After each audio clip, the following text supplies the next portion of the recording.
Hello friends, നമ്മളിന്ന് ഉണ്ടാക്കാൻ പോകുന്നത് ഉള്ളിയപ്പമാണ്. ഇപ്പോൾ ചെറിയ ഉള്ളിയാണ് ഇതിനെടുക്കേണ്ടത്. ഇപ്പോൾ ഉള്ളി, തേങ്ങ, മാവ്, ആവശ്യത്തിനുള്ള ഉപ്പ്, ഇത്രയേ ഉള്ളൂ. കുറച്ച് വെള്ളം കൂടെ മിക്സ് ചെയ്യുക. ഇപ്പോൾ അരിപ്പൊടിയാണ് ഇതിൽ ഇടേണ്ടത്.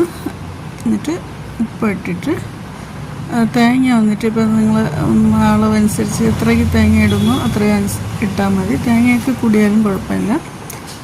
എന്നിട്ട് തേങ്ങ കുറച്ച് പൊടിച്ചാണ് ഇടേണ്ടത്. ചെറിയ ഉള്ളി ഇതുപോലെ ഇട്ട് കൊടുക്കുക അരിഞ്ഞ്. ഇപ്പോൾ ഉള്ളി അപ്പം ആയതുകൊണ്ട് ഉള്ളിയാണ് കൂടുതലിടേണ്ടത്, ചെറിയ ഉള്ളി.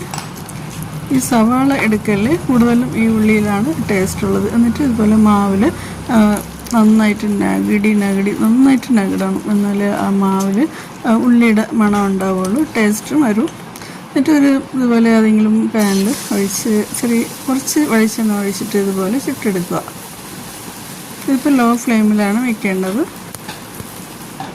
എന്നിട്ട് അടച്ച് വെച്ച് കുറച്ച് സമയമെടുത്ത് വേവിച്ച് പിന്നെയാണ് തിരിച്ചിടേണ്ടത്, അല്ലെങ്കിൽ അത് പൊടിഞ്ഞു പോകും, ശ്രദ്ധിക്കുക. എന്നിട്ട് തിരിച്ച് മറിച്ച് ഇട്ട് കൊടുത്ത് നന്നായിട്ട് വേവിച്ചെടുക്കുക. ഇത് വലിയ ചിലവുകളൊന്നുമില്ല, ഈസിയാണ്, ടേസ്റ്റുമാണ്. ഇഷ്ടപ്പെടുന്നവരൊന്ന് ട്രൈ ചെയ്ത് നോക്കൂ.